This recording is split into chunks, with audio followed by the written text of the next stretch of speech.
It was 2 a.m. when I found myself standing barefoot on the porch of the house I used to call home, soaked to the bone as rain poured relentlessly from the sky and ran in icy rivulets down my neck, plastering my hair to my face and shoulders.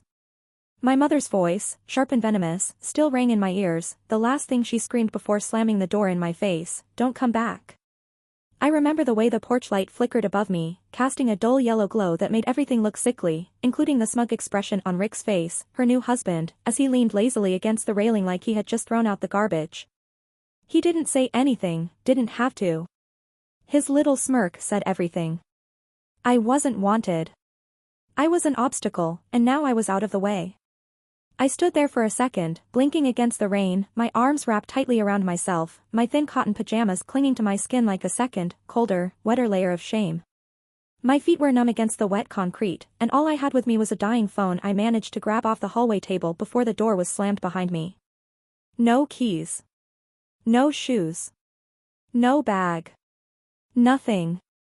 Just the weight of my mother's betrayal pressing down on me harder than the storm above. I didn't cry. I was too stunned for that. Too hollow. All I could feel was the cold, and the dull ache in my chest as the reality of what had just happened sank in. I hadn't screamed at her. I hadn't cursed. All I did was say no. I told her I wouldn't sign the papers. The ones Rick handed me earlier that evening with his fake smile and rehearsed casualness, a stack of legal documents that would officially hand over my inheritance, my share of my father's company, to them. Sheridan and Company, my dad's life's work. The company he built from nothing. The company that was supposed to belong to me one day, or at least a part of it. He made that clear in his will. I was barely 18 when he passed, and for the last few years, my mother and I barely spoke about it. But ever since Rick married her, things changed. Little by little, they started testing boundaries, probing. And now this. An outright attempt to get me to give it all up. I had no idea how long she'd been planning it, how long she'd been waiting for the right moment to push me out for good. She tried to make it sound like I was being difficult. Like I was being greedy. She said things like, "It's just paperwork, B. Rick knows how to handle these things, and your father wouldn't have wanted the company to stay stuck in your name if you're not going to be involved in it." But I saw through it. I saw the desperation in her eyes when I hesitated, the flicker of panic when I asked for time to think. Rick didn't even bother pretending. He leaned forward across the table and told me, flat out, "You're wasting time, Beatrice. Either you sign, or you don't eat under this roof anymore." I laughed at the time. I thought it was a bluff. I didn't think my own mother would let him speak to me like that, would side with him over me, over her own daughter. I didn't think she'd actually go through with it. But when I pushed the papers back across the table and stood up, told them both that I wasn't signing anything without a lawyer, everything shifted. She stood up too, slow and deliberate, her face hard and unreadable. Then, without a word, she disappeared into the hallway. Less than 5 minutes later, she was dragging open the front door and shouting at me to get out. Just like that. No time to pack. No questions. Just rage and betrayal boiling over into the kind of moment that rewrites your whole life. So I left. Not because I wanted to, but because I didn't have a choice. I stepped out into the rain, clutching my phone like it might somehow protect me, trying not to shake from the cold and the adrenaline. Rick followed me out, stood on the porch with that smug, self-satisfied look like he'd finally won some game I didn't even know we were playing. I wanted to say something to him. I wanted to spit at his feet or scream in his face. But I didn't. I turned away, walked down the steps, and just kept walking. With every step, the wet concrete sent fresh jolts through my freezing toes, but I barely felt it. The numbness had spread. My thoughts were fragmented, bouncing between disbelief, fury, and this strange, overwhelming sadness that kept rising in my throat like I might choke on it. The streetlights were blurry through the rain, and I kept blinking, trying to focus, trying to figure out where I was supposed to go at 2 in the morning in nothing but soaked pajamas and a dying battery. I didn't know yet. I just knew I couldn't go back. Not now. Not ever. My mother made her choice, not just once, but again and again. She chose greed over blood. She chose Rick, a man who wanted to erase everything my father left behind. She chose the easy route, the selfish one, and in the process, she chose to abandon me. And I I just kept walking into the night, no home, no plan, only the sound of rain pounding on the pavement and the distant echo of a slammed door behind me. I ended up at a bus stop a few blocks away, the kind with a cracked plastic roof and one of those metal benches that seemed designed specifically to punish anyone desperate enough to sit on them.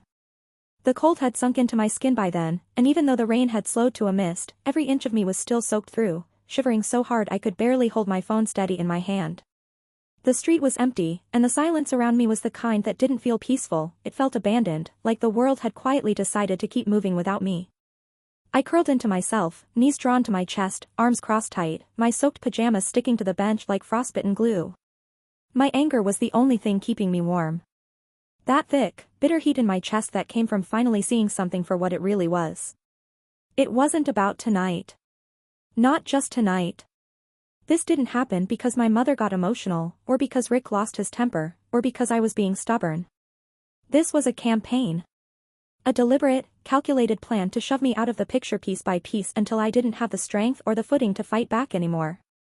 I could see it so clearly now, like I'd been standing too close to the painting this whole time, unable to make out the shape of it until I was finally forced to step back. All the little things over the past few years suddenly fell into place like puzzle pieces clicking together in one loud, brutal moment. The first time was probably when Rick moved in, and suddenly all the photos of my dad started disappearing from the hallway. Not thrown away, just quietly taken down and packed into a box in the garage under the excuse of making space for new memories. I didn't say much at the time because I didn't want to cause a scene, but I felt it. That quiet shift, that careful pruning of my father's presence from the house. Then came the comments. Subtle at first.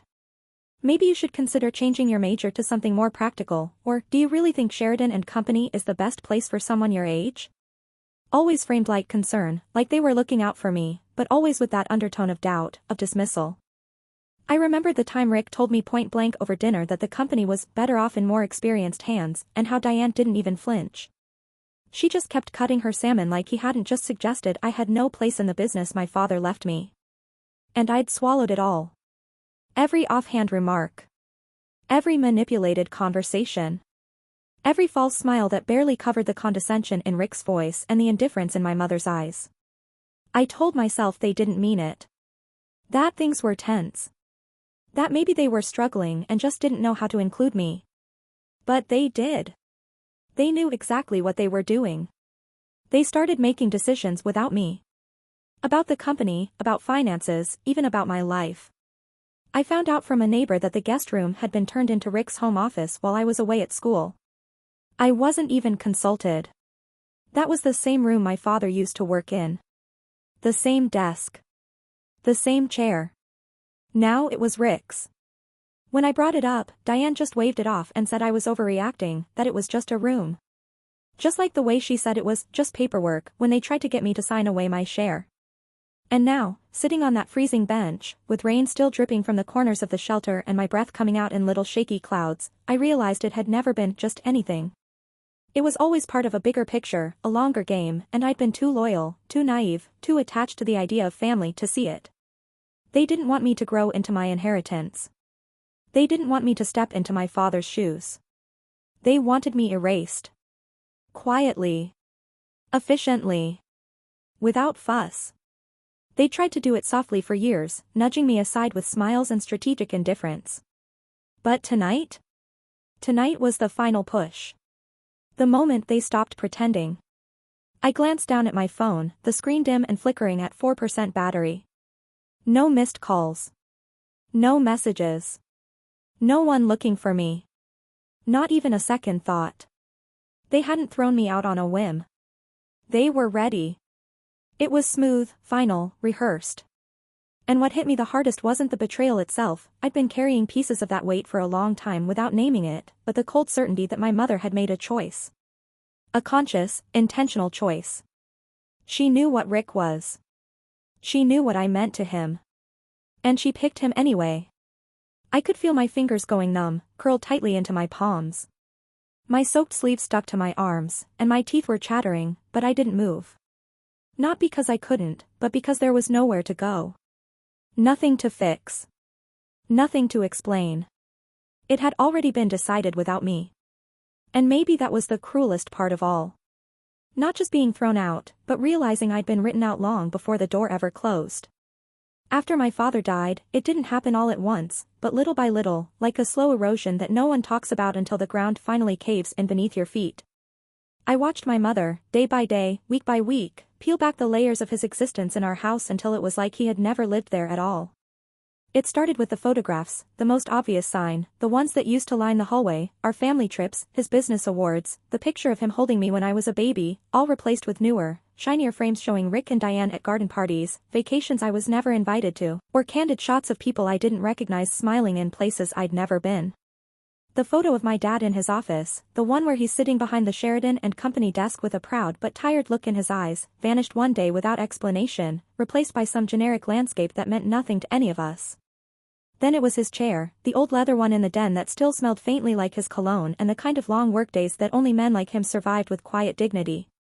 I came home from class one weekend and found it sitting on the curb with a sticky note that said, "Free," like it was just another piece of junk. In its place was a modern-looking monstrosity Rick picked out, something angular and sleek that looked like it belonged in a showroom, not a home. When I confronted my mother about it, she barely looked up from her tablet and said, it was time for a change. That thing was falling apart anyway. Just like that. No sentiment. No recognition. Just a shrug and a dismissal, like memories didn't matter. Sheridan and Company changed too.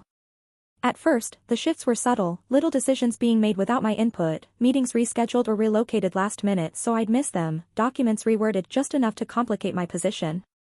I was named in my father's will as his successor, the rightful heir, not just to the shares but to the vision, the direction, the foundation he built from nothing. But the board started treating me like an intern with too many questions and not enough tact. When I asked about policy changes or hiring moves I hadn't been consulted on, my mother would wave me off with that same rehearsed calmness she used at home.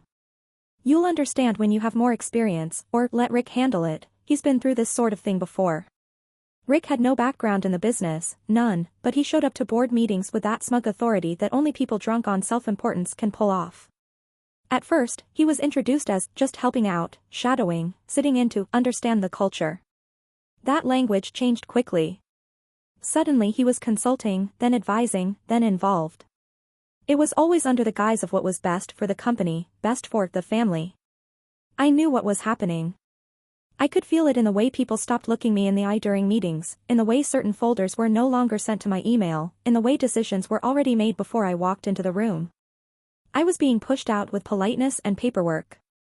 When I brought it up to my mother, tried to confront her gently but directly, she treated me like I was being hysterical, paranoid. She had this way of tilting her head, giving me that look like she pitied me for not seeing the big picture. "Sweetheart, we're all in this together," she said once, placing her hand on mine across the table like she was trying to comfort a child who didn't understand how the world worked. "You don't need to carry all of this alone. Rick knows how to keep things stable." I pulled my hand away and told her I didn't want him in any position of power. She laughed. Actually laughed. "It's not about what you want anymore, Beatrice," she said, her voice still soft but her eyes ice cold. "It's about what's best for everyone." Everyone, apparently, didn't include me. The boardroom that once felt like a place of legacy and promise began to feel like a courtroom, and I was the defendant, silenced, outvoted, and outmaneuvered. The same people who had watched my father build Sheridan and Company from the ground up, who used to ruffle my hair when I was a kid sitting in the corner of meetings with my coloring book, now treated me like I was a threat to the company's progress. Rick would speak for me in meetings, answer questions meant for me, interrupt when I challenged him, always with that patronizing smile and phrases like, "What Beatrice means is," or "I think she's just overwhelmed with the responsibility." But I wasn't overwhelmed. I was being overwritten. It wasn't a messy coup. It wasn't loud or dramatic.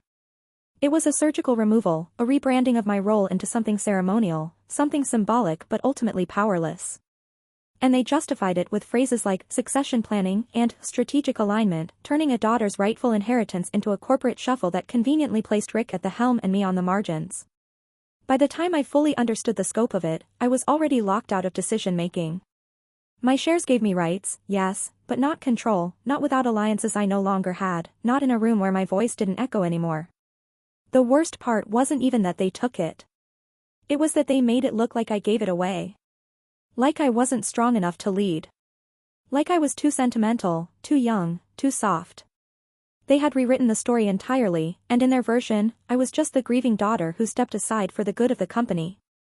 And my mother? She let it happen. She let them turn Sheridan and Company into something my father wouldn't have recognized. She let Rick reshape everything. And she stood by and watched me disappear. My phone was nearly dead, the screen spiderwebbed with cracks from the time it slipped off my desk and hit the concrete floor in the Sheridan and Company parking garage, the same day Rick first locked me out of the financial dashboard I'd had access to for years. I remember how symbolic that felt even then, watching the screen shatter in the same quiet, merciless way everything else was starting to break beneath me. Now, sitting on that freezing metal bench in the early hours of the morning, my hands trembling from a mix of cold and adrenaline, I swiped sluggishly through my notifications, trying to distract myself from the fact that I had nowhere to go. The battery hovered at 2%, but the screen flickered to life long enough for me to see the last thing I needed. It was a new post from my mother, bright, polished, tone-deaf to the point of cruelty. A carefully curated photo with one of those hollow, corporate-sounding captions that tried too hard to sound warm. The image was of the Sheridan and Company boardroom, shot from a flattering angle with flattering lighting, everyone dressed like they belonged in a business magazine spread. And standing front and center, exactly where my father once stood, was Rick. Wearing a tailored suit, his hair slicked back, one hand confidently resting on the table like it was his, like it had always been his. Above the photo, the caption read, "Proud to announce the next chapter in Sheridan and Company's legacy with a fresh vision and renewed leadership. Grateful for the trust and the future ahead." No mention of my father. No mention of me. Just, a seamless transition. As if the man who built the company from nothing had never existed. As if the daughter he trusted with that legacy had never even been part of the conversation. Just Rick. Just them. As if I had never mattered. I stared at the post in disbelief, my thumb hovering just above the screen as hundreds of likes and comments poured in below it, each one another tiny incision, each word another reminder that I had been erased not just from the boardroom but from the very history of the company itself. So excited to see the new direction. This team is everything, amazing leadership.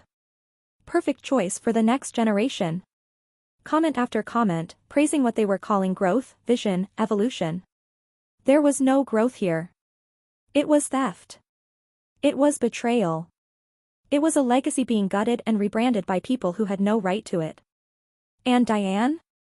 She was tagged in the photo too, smiling beside Rick with that same expression I used to think was warmth but now realized was calculation, all polished charm and curated optics. She knew exactly what she was doing. This wasn't an oversight. This wasn't a mistake.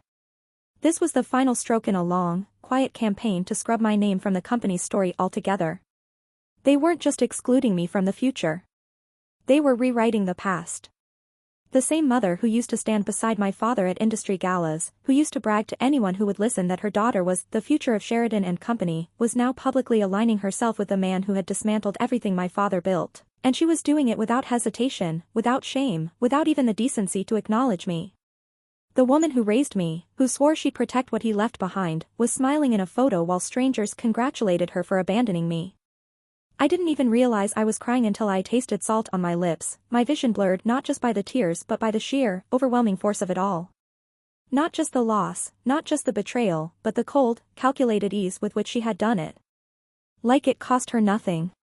Like cutting me out was the simplest solution to a problem she didn't want to deal with anymore. The kind of erasure that doesn't happen overnight, it happens in emails you're no longer CC'd on, in titles that quietly disappear from business cards, in empty chairs at meetings where your name isn't even brought up. It happens in posts like this one. Neat. Sterile. Final. My phone died before I could finish scrolling. The screen went black in my hand, leaving me sitting in that bus stop shelter with nothing but the image burned into my memory, Rick standing where my father should be, Diane smiling like it was all part of some natural, inevitable transition. And me? I was nowhere. Not even a footnote. Just silence where my name used to be. The next morning, just as the first light began to bleed through the gray overcast sky, my phone buzzed in my damp pocket with a single message, family meeting. Crescent Room. Noon. It was from Jenna, my cousin, someone I hadn't heard from in months and hadn't trusted in even longer. She only ever reached out when my mother told her to. The message was short, direct, and absolutely reeked of orchestration. Jenna never initiated anything on her own. If she was texting me, it meant Diane was moving the pieces again, lining everyone up like chess pawns, dressing control up as diplomacy, and calling it a family matter. And the Crescent Room, the overpriced conference lounge they used when they wanted to appear professional but intimate, was their preferred setting when they wanted something that looked like a negotiation but was, in reality, a one-sided ambush. I stared at the message for a long moment, feeling the familiar pressure rise in my chest, not fear exactly, but that dull, bracing tension of walking into a room where you already know the outcome has been decided without you. I hadn't slept. My body ached from the cold bench and the weight of what had happened the night before. My brain felt like it was trapped in a fog of exhaustion, rage, and the kind of pain that doesn't just sit in your heart but spreads like poison through your veins. But I went anyway. Because I needed to see them. I needed to hear the lies come from their mouths directly. I needed to understand the full extent of what they were trying to do before they sealed me out for good. And if they were foolish enough to believe I would just roll over and accept it, I was going to show them they'd underestimated the wrong daughter. By the time I arrived at the Crescent Room, it was already clear this wasn't going to be anything close to a genuine discussion. I recognized the setup instantly. 3 rows of identical chairs, bottled water lined neatly on the table at the front, a company logo projected on the wall, and those same neutral floral arrangements that someone probably thought made things feel welcoming. It was corporate stagecraft at its most insidious. I walked in and instantly felt the tension in the air, the kind of quiet where everyone's trying to act casual but their body language betrays the truth. They were waiting for me like a problem they thought they had already solved. Diane sat at the center of the front table, poised and composed, wearing that silk blouse she always used for situations where she wanted to look both maternal and authoritative. Rick was beside her, naturally, in a blazer 2 shades too sharp for the occasion, tapping his fingers lightly against the table as if bored with the entire production. Jenna was off to the side with a clipboard she clearly didn't know how to use, pretending to be busy while sneaking glances at me like she expected me to erupt at any second. The rest of the so-called family filled in the back rows, some of them I hadn't seen since my father's funeral, some barely related, all of them there for show. I didn't say a word as I took the only empty seat, deliberately positioned to face the front like a defendant at a hearing.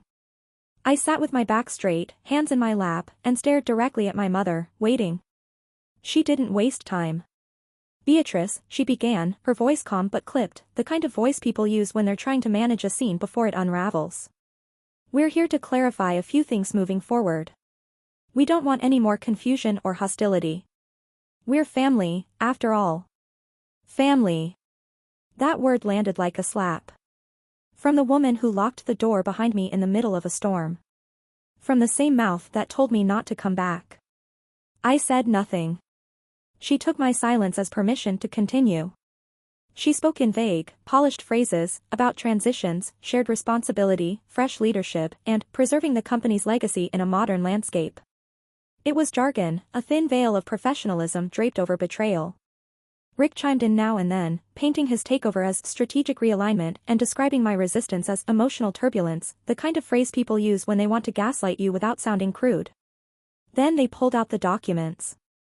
A stack of neatly clipped folders passed down the table like communion offerings. Just to make everything official, Diane said, sliding one toward me, her hand perfectly manicured, her eyes watching me like I might break something. Inside, a resignation form, a waiver of ownership rights, and a non-disclosure agreement.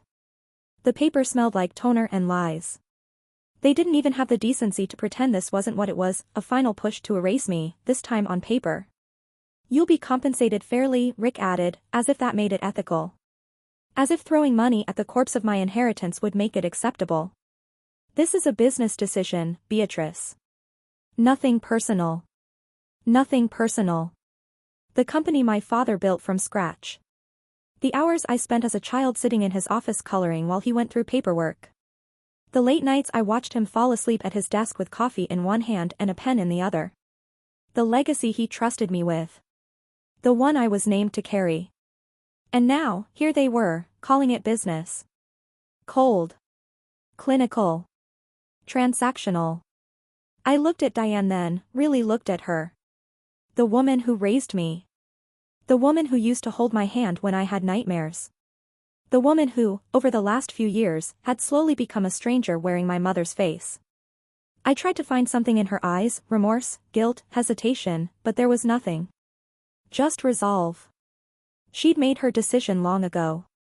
This meeting was just formality. I closed the folder without saying a word. And I didn't touch the pen they had placed so neatly beside it. The restaurant they chose was the kind of place lined with ivory-colored walls, gold-accented fixtures, and servers who moved like ghosts, quiet, seamless, trained to pretend they didn't hear anything.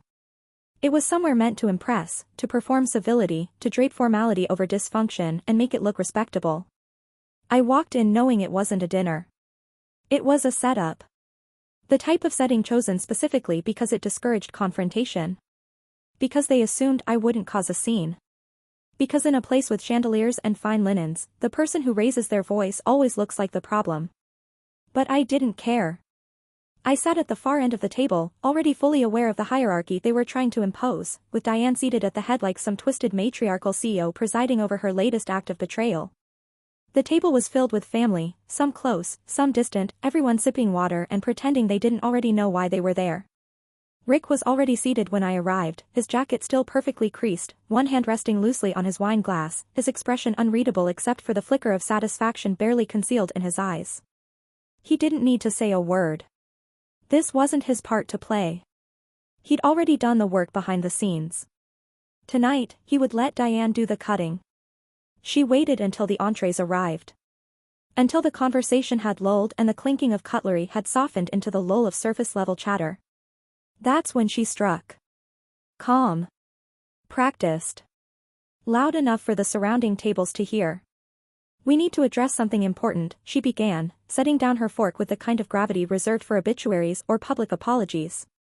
"Beatrice," she said, tilting her chin toward me with a manufactured gentleness, "we have reason to believe you accessed and removed confidential Sheridan and Company materials last quarter, files you had no right to see, let alone take."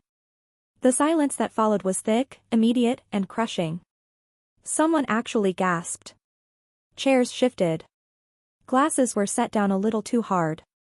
My uncle, across the table, stared at me like I'd just confessed to a crime on live television.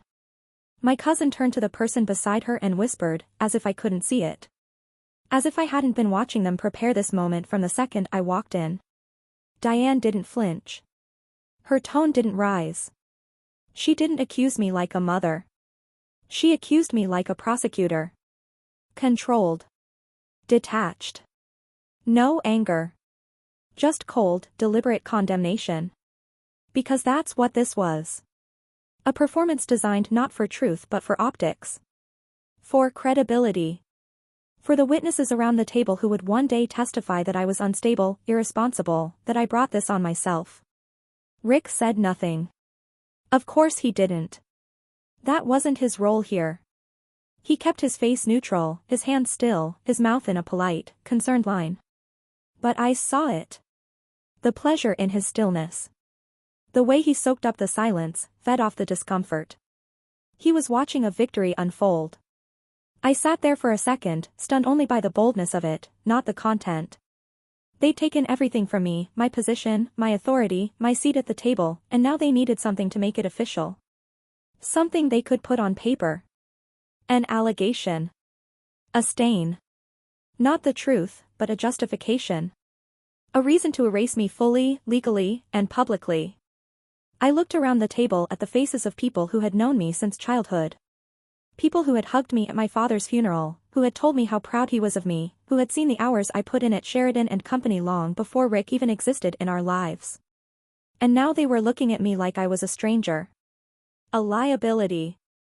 A disappointment they'd been warned about in advance. I stood slowly.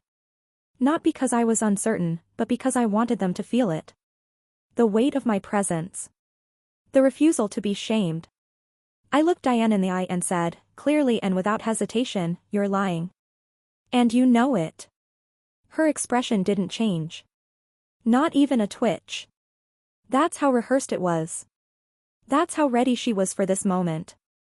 I didn't wait for her response. I didn't give anyone else the chance to twist their faces into concern or pity or smug relief. I turned and walked out, my heels clicking against the marble floor with each step, my hands clenched at my sides not from fear, but fury. I passed the other diners, all politely pretending not to notice the girl being ejected from her own family narrative. Outside, the air was sharp and cold, but it felt cleaner than anything that had happened in that room. I didn't look back. I didn't need to. They'd already shown me everything I needed to know. They weren't after the truth. They never had been. They were after the illusion of justification. And now they had their headline. I was the thief. The unstable one. The traitor to their carefully rewritten story. But I knew better. And so did they. That night, after everything, after the performance at the restaurant, the silence from people who used to call me family, the walk home through dark streets with my mind spinning and my body running on instinct, I sat alone in the corner of a 24-hour diner with a lukewarm cup of coffee I couldn't afford and a phone that had finally managed to hold just enough charge. I didn't expect anything. I wasn't waiting for anyone. I was just sitting there, trying to steady myself in a world that no longer felt real. And then a message came through. It was short. Just a name and a time. It's Harold. We need to talk. Tomorrow. 9 a.m. Café Marin. Harold. My father's best friend. His former legal advisor. A man I hadn't seen in over a year, since the memorial service, where he'd squeezed my hand and said, "Call me if you need anything," in a voice that sounded like he already knew I would. He had disappeared from the company shortly after Rick began cementing himself into power. At the time, I assumed he'd retired.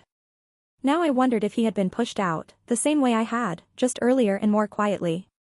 The next morning, I arrived at Café Marin 10 minutes early, still wearing the same clothes from the day before, hair pulled back, eyes swollen from a night of not sleeping.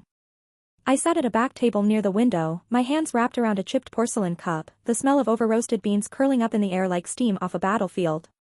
I watched the door like it might bring closure or chaos, and I didn't know which one I was ready for. At exactly 9 o'clock, Harold walked in. He hadn't changed much, still tall, slightly stooped from age, the same charcoal coat I remembered from my childhood, and that briefcase, always perfectly kept, like it carried not just paper but something sacred. He spotted me immediately and walked over without a word, pulling out the chair across from me with slow, deliberate hands. When he sat down, he didn't waste time with small talk. No pleasantries. No apologies for being out of touch. He reached into the briefcase, unlatched it, and pulled out a thick manila envelope, worn at the edges and sealed with 2 notary stamps on the front. He set it on the table between us with both hands, as if placing something fragile, and looked me directly in the eyes. "I've held on to this long enough," he said, his voice low and steady. "Your father made me promise to give it to you if anything ever looked wrong. And this?" He shook his head. "Everything about this is wrong." I stared at the envelope, heart pounding, hands suddenly ice cold. "What is it?" I asked, even though I already knew it was something big. He pushed it closer to me. "It's your father's amended succession documents. Notarized. Witnessed.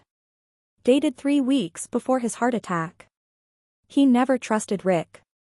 He saw changes coming, and he wanted to make sure the company stayed in your hands, legally, permanently, without room for manipulation." I opened the envelope with trembling fingers. Inside were thick stacks of legal documents, originals. Not copies. Each one bearing his signature, the Sheridan and Company seal, and notary certification. Harold leaned forward, tapping one of the documents with his finger. "These grant you controlling interest in the company," he said. He updated the shares to leave the majority in your name. Diane's portion was reduced to a non-voting stake, and Rick, he was never mentioned. Your father didn't trust him. And he was right. I flipped page after page, unable to breathe. There it was. Black ink on cream-colored stock. My name. My title. Legal authority. Everything they said I didn't have, everything they had tried to take, was here, on paper. Real. Binding. Undeniable. Harold let out a slow breath. "They forged new documents," he said. "That's what they've been using to run the company, fraudulent filings." I stayed quiet until I could be sure. But I've seen enough. The signatures they submitted to the board, to the state registry, they're forged. Sloppy, too.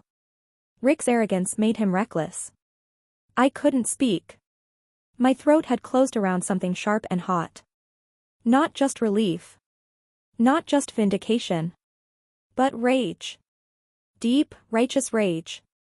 They hadn't just stolen my role. They'd committed fraud to do it. They'd lied to the board. Lied to the public. Lied to me. They'd built their entire foundation on counterfeit authority while telling everyone I was the unstable one. They turned my grief into a weakness. They turned my loyalty into silence. And the whole time, the truth had been buried, waiting, held in the hands of the one person who still honored my father's trust. I should have come to you sooner, Harold said, quieter now. But I needed to be sure. And I needed to protect it. If they found this, they would have buried it. Destroyed it. I looked at him then, really looked at him, and I realized he hadn't disappeared because he was afraid. He disappeared because he was watching. Waiting. Guarding something I didn't even know I still had. I gathered the papers back into the envelope, my hand still shaking, and held it tightly against my chest. For the first time in months, I felt something like clarity. Like solid ground. I had proof. I had truth. And this time, they couldn't twist it.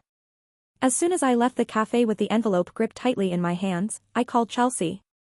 She was the one person I knew I could trust with something this big.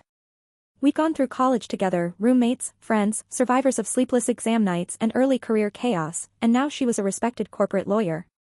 Sharp, relentless, and completely immune to bullshit.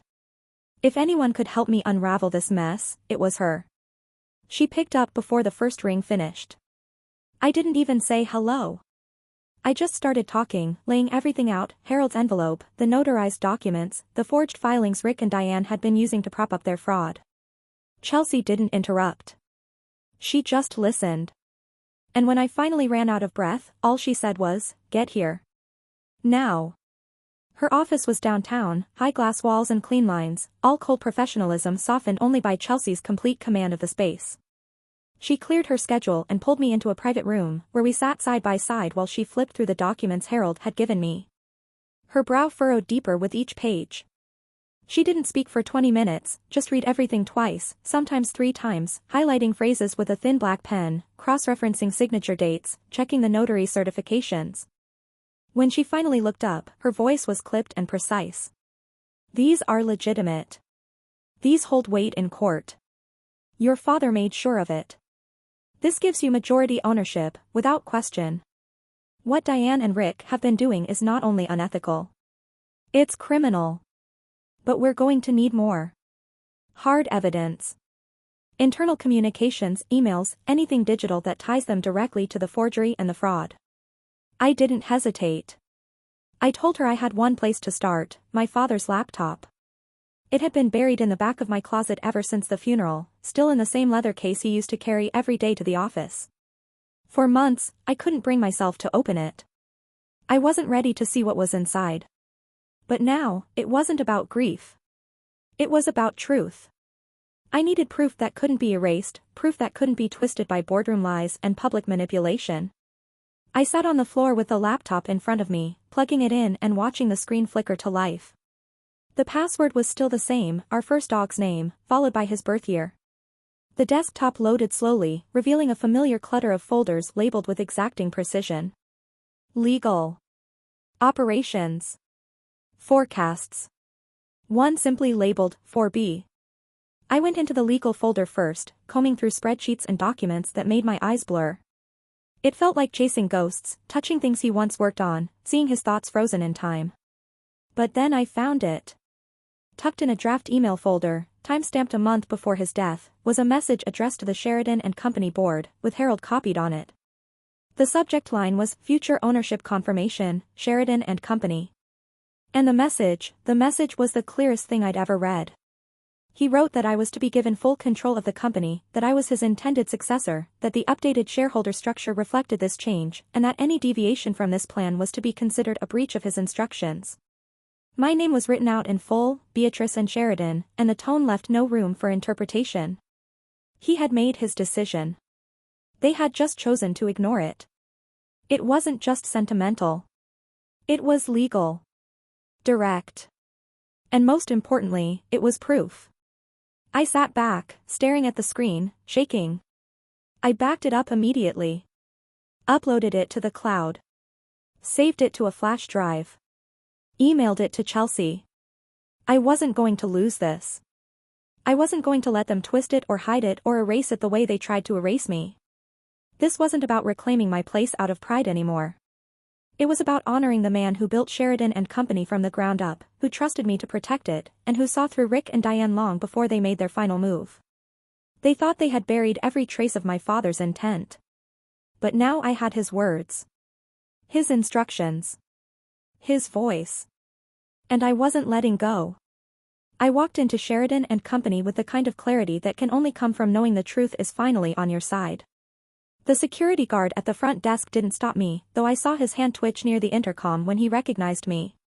Maybe he'd been told I was no longer welcome. Maybe he didn't know what to do when the girl they'd written out of the company's history walked through the front doors like she still belonged. I didn't pause. I didn't explain. I knew exactly where I was going. The executive floor felt colder than I remembered, quieter.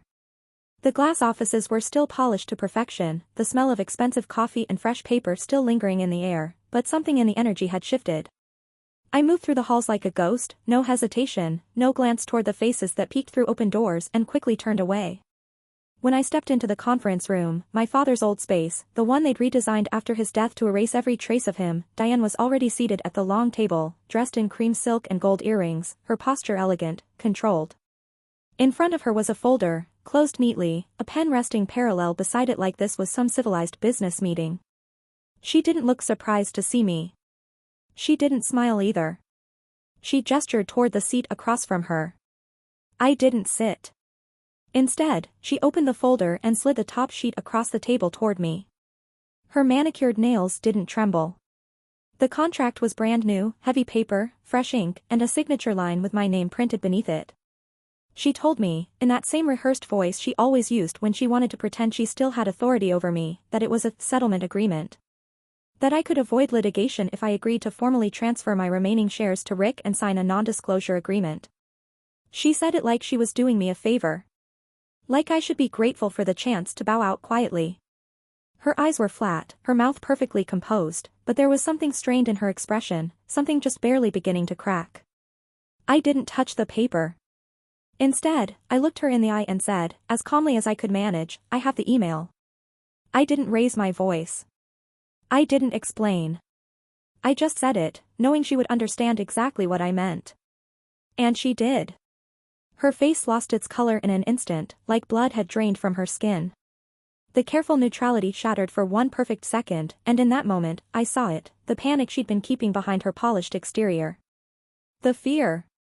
The knowledge that the thing she thought was buried had surfaced, and it was real, and it was stronger than whatever narrative she had been clinging to. Before she could speak, Rick walked in. Late, of course. Always showing up after the damage had been done, trying to control the room with posture and tone. He scanned the space quickly, saw me standing, saw the unsigned contract on the table, and then looked at Diane, her frozen face. His jaw tightened. "What the hell is this?" he asked. I didn't answer him. I didn't need to. I turned toward him and said, just loud enough for both of them to hear, "You forged documents. You lied to the board. You buried my father's will. And now I have the proof." He took a step forward, puffing up like he always did when he didn't have anything intelligent to say. His intimidation tactics, low voice, squared shoulders, sharp words, had worked before. On other people. Maybe even on me, once. But not now. Not after everything. Not with the original documents in my bag and my father's email already in Chelsea's hands. I stood my ground. I didn't flinch. I let him walk closer, try to tower over me, let him spit out half a sentence about consequences before I cut him off with a look. "I'm not afraid of you," I said, and I meant every word. Not anymore. Then I turned and walked out. I didn't take the contract. I didn't take the seat they'd offered like a trap. I didn't turn back to see their reaction, though I could feel the panic thick in the air behind me. The silence of people who thought they had control and were realizing, too late, that it was slipping through their hands. Their entire empire was built on a lie. And now it was beginning to crumble. That night, I sat alone on the floor of my apartment, my back against the wall, Harold's envelope still by my side and my father's laptop on the coffee table. The day had moved like a storm, fast, loud, full of wreckage, but now everything was still. I thought I had seen the worst of it. I thought I had all the proof I needed to expose what they'd done. But then a notification buzzed through my phone, and everything changed again. It was from Harold. A single message. No explanation. No subject line. Just a video file and the words, "This was recovered from your father's office security archive. You'll want to see it." I stared at it for a moment, heart pounding. The file loaded slowly, the buffering circle spinning like it was dragging the weight of everything I'd endured behind it. And then the image came into focus. It was a security feed. Grainy but clear enough to make out the layout of my father's old office, the one they'd gutted and redesigned after he died, the one that no longer belonged to him, or to me.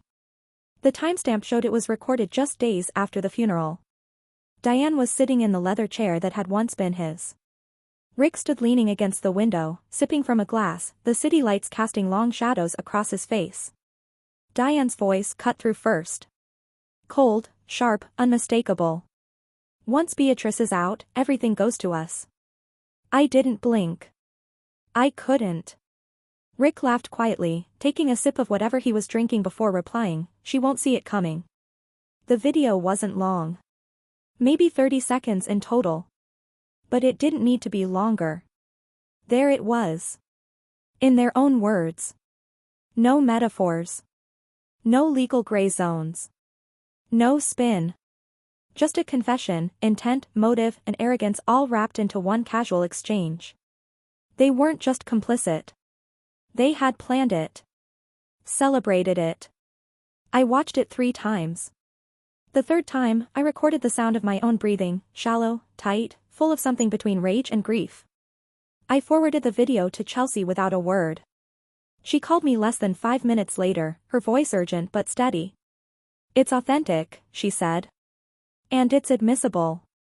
No expectation of privacy in a company office." The feed was part of a standard security archive. "This is the final nail, Beatrice." And I knew she was right. It was the piece we hadn't even known we needed. The last hole filled. The question no one could deny.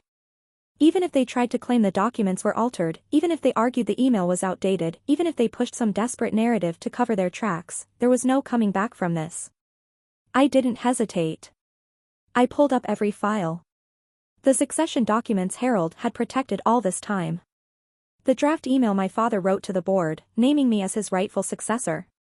The video, brief, damning, undeniable. I gathered it all. I packaged it in a single shared folder, timestamped, watermarked, and secure. Then I released it. Publicly. I sent it to every board member, every shareholder, every journalist who had ever written about Sheridan and Company, every employee who ever wondered why I vanished from the office one day without a word. I posted it online with a single statement, the truth about Sheridan and Company. There was no press release. No soft language.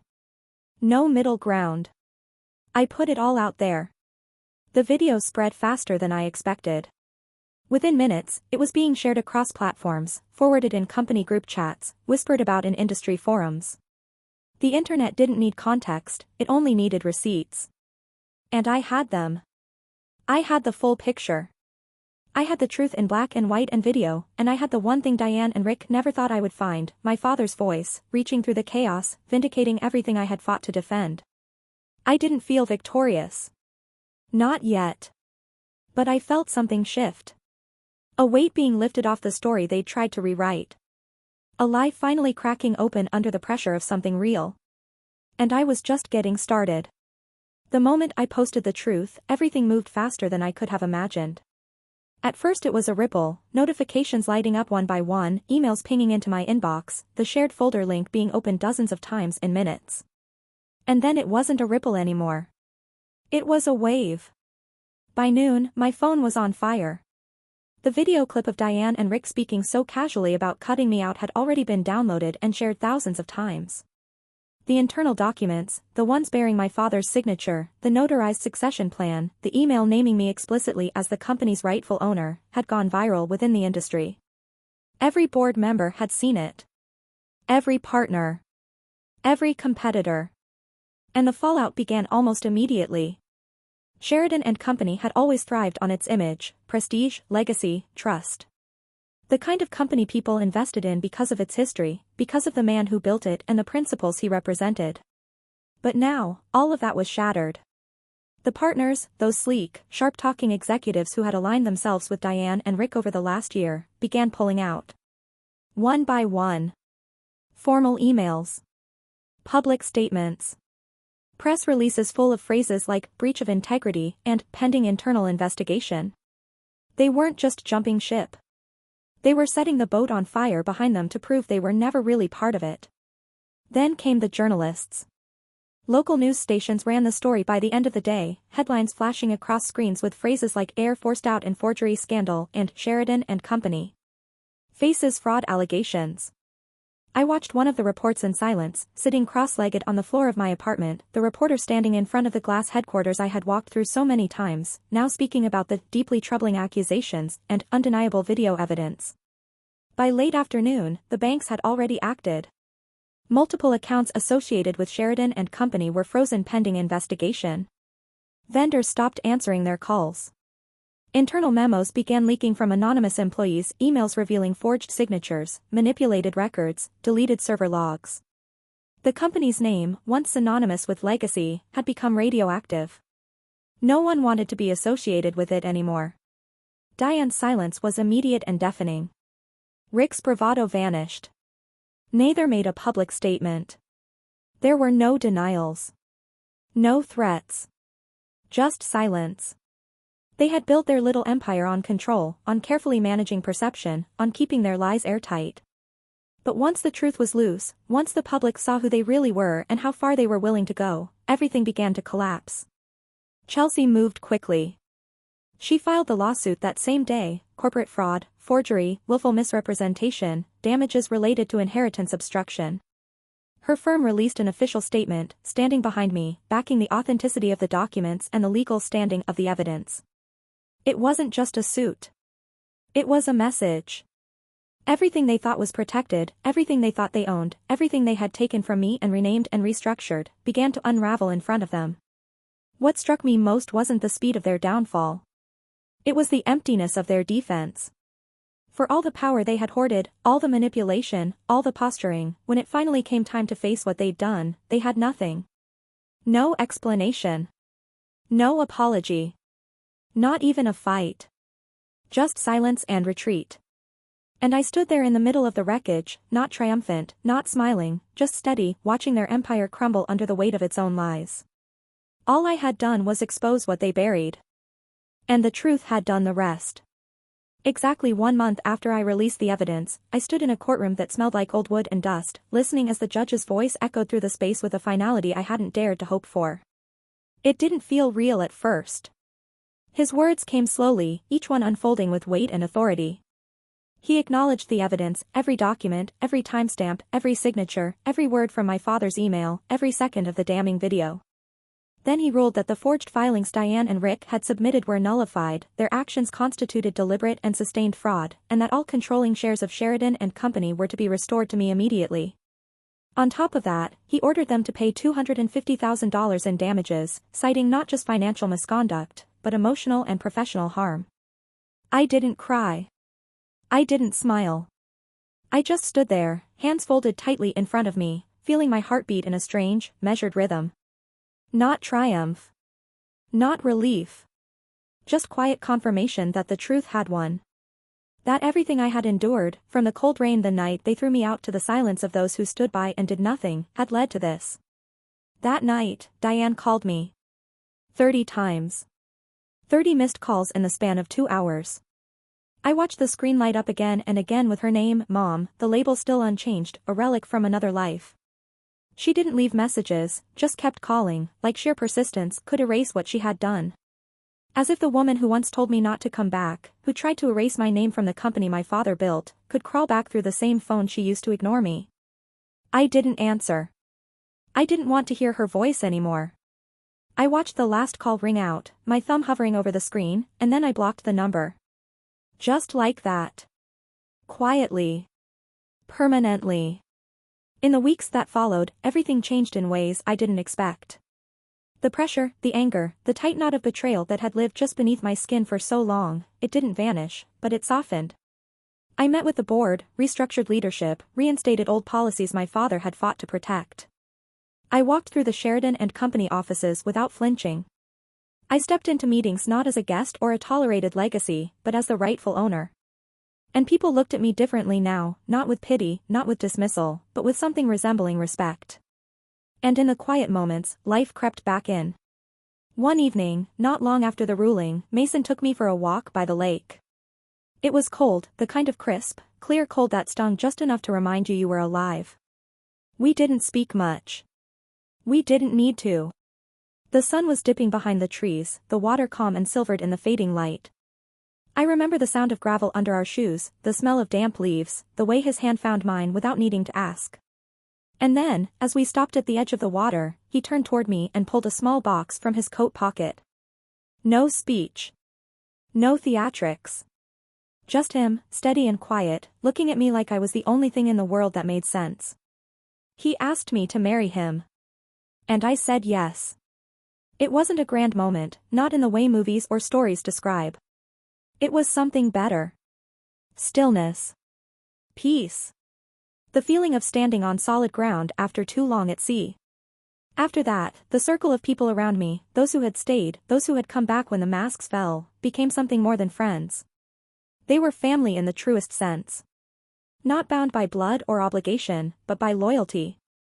By presence. The ones who held my hand in silence when I had no words. The ones who celebrated with me not because I had one, but because they had watched me survive. My father's legacy was no longer something I had to defend. It was something I could finally carry with pride. He had built Sheridan and Company with integrity, with vision, with love. And now, I was doing the same, not as a placeholder or a figurehead, but as a leader. As myself. I was no longer the daughter they tried to erase. I was the woman they failed to destroy. And for the first time in what felt like forever, I was free.